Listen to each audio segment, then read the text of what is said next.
Hello students, as we have all done our short composition, that is notice writing, advertisement and poster. Now we are going to start our next long composition and we are starting with the articles.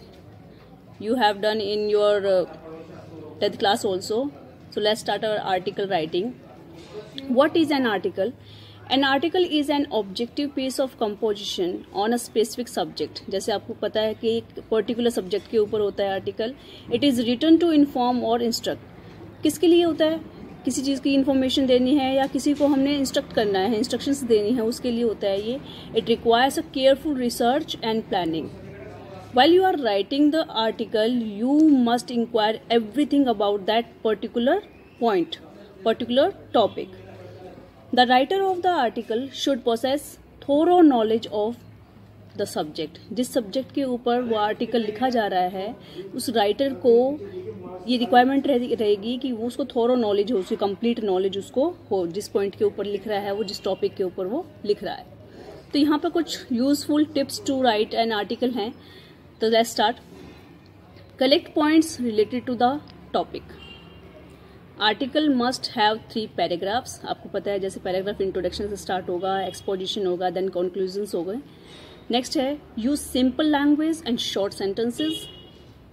Use of quotations और saying. आप quotations उसके अंदर put कर सकते हो या कोई well known proverbs वगैरह होती हैं उनको आप यूज कर सकते हो. Title must be eye Kainchi.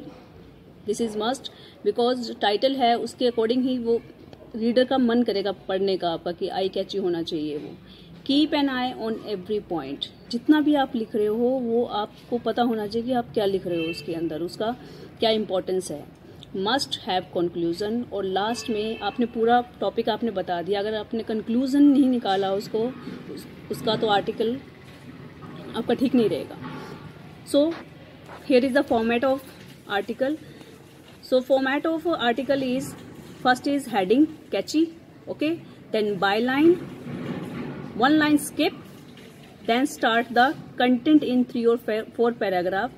Starting with the first para, start with the introduction, next exposition, and last one is conclusion. There is no thank you, have a nice day, no.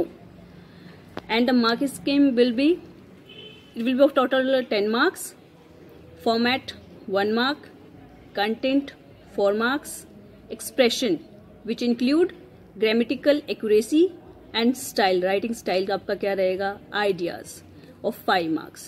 Then it will be of 10 marks. And I am sending you an example also. So write down in your fair notebook. Have a nice day.